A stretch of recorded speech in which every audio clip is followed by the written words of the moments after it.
In the age of castles and cloisters, a young girl's value was often measured not by her voice, her wit, or her dreams, but by the thin, invisible thread of her maidenhood. Purity was a currency, and the marriage market was a quiet auction where fathers bartered their daughters in the name of bloodlines and honor. To be a virgin was to be prized, but to prove it, that was a cruel theater. Some noble families demanded physical proof on the wedding night. The blood-stained sheet ritual, part humiliation, part ritualistic obsession, was used to signal that a woman had fulfilled her one duty, to arrive untouched. A successful night meant celebration. A clean sheet, accusations, shame, and in some cases, annulment. But what the lords and clergy failed to understand or ignored was the truth of anatomy. The body doesn't always bleed. Biology is not bound by superstition. Yet myths ruled the day. For peasant girls, the stakes were just as high but crueler. If a farmer's daughter was found pregnant out of wedlock, her future evaporated. She might be cast out, beaten, or married off in disgrace. Men faced fewer consequences. A boy's pleasure was often excused as mischief. A girl's desire? Labeled sin. Still some dared.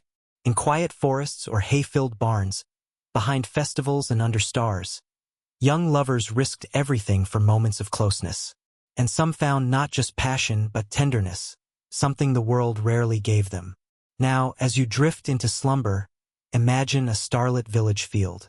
A girl stands barefoot, listening to the wind in the trees, her heart caught between fear and freedom. History may not remember her name, but tonight, she lives in your dream. In medieval Europe, a man could not simply lie with his wife. He had to ask permission from the church. It wasn't official law, but the influence was absolute. The clergy did not just own the pulpit, they wanted to own the bed as well. Marriage was the only sacred vessel for intimacy, and even then, it came with rules. The church dictated when, how, and why couples could come together. Wednesdays, Fridays, and Sundays were off-limits. So were feast days, Lent, Advent, and over 100 other holy times. If you followed the calendar strictly, the year had fewer than 100 approved days. Position mattered too. Only one face-to-face was allowed. Anything else was deemed unnatural. To enjoy the act too much was considered sinful. To initiate it too often, greedy. If a man approached his wife for pleasure and not procreation, he risked both his soul and her reputation. Confessions were filled with such murmurings. I touched her with desire. We met outside the approved days. She made a sound of pleasure. For each penance was given.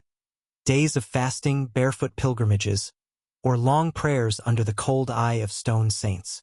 Yet not all obeyed. Behind closed doors, many simply ignored the rules. Some couples loved gently, joyfully, and without fear. They found warmth not just in touch, but in defiance.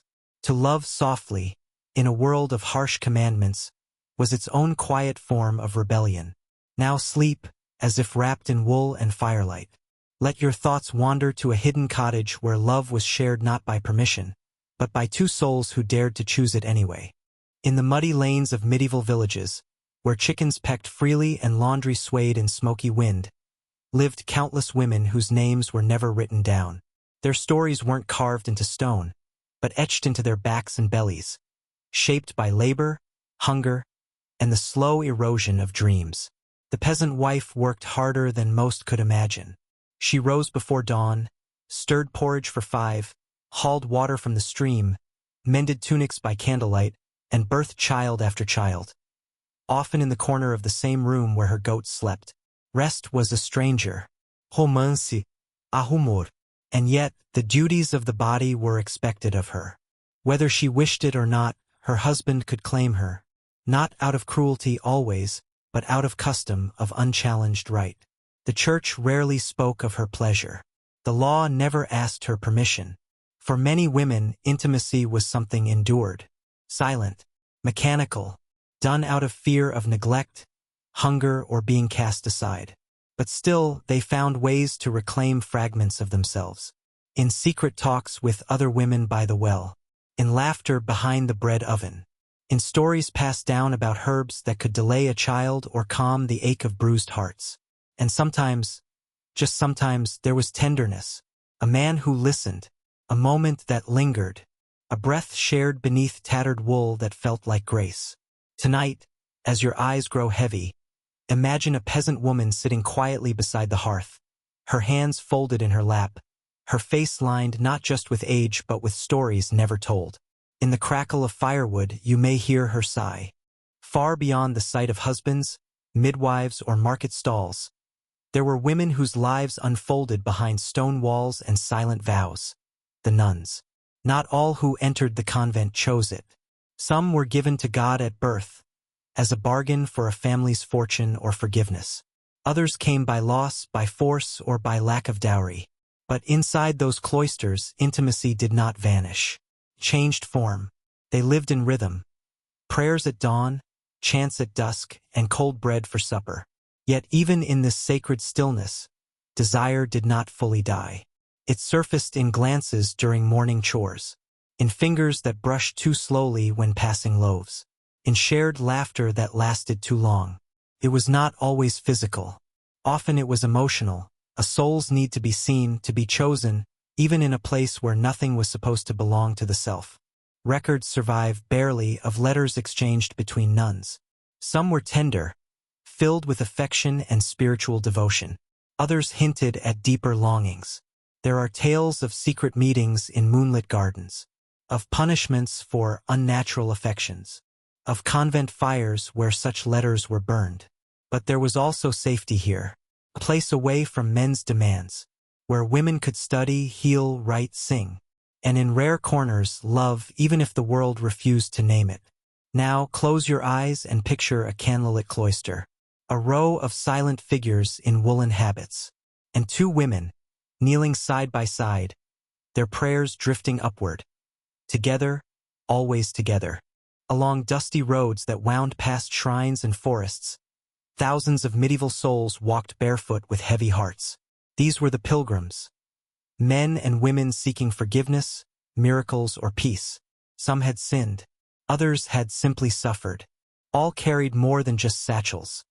They carried stories, secrets, and often silent longings. The road was long, and the journey lonely. But loneliness is fertile ground for temptation. Pilgrimage sites became crossroads of more than just faith. Inns and alehouses sprung up along the way, and with them came comfort and danger. Travelers who shared bread by day might share a bed by night. Some encounters were tender, others were transactional. The line between devotion and desire blurred like candle smoke on stone. There are records, hesitant and incomplete, of pilgrims confessing to having broken their vows on the road. Some with strangers, others with fellow travelers. The need for closeness, even in sacred journeys, proved stronger than sermons. And yet, not all temptation was fleshly. For some, the pilgrimage awakened emotional longing for connection, for being held, for being seen. A woman who had spent her life in silence might, for the first time, be asked about her story. A widower might find his grief eased not by relics, but by a listening ear. Tonight, imagine the road under your feet. Dust clings to your robe. A chapel glows on a distant hill. And beside you, someone walks quietly. Not to tempt, not to claim, just to walk beside you, until the silence feels less heavy.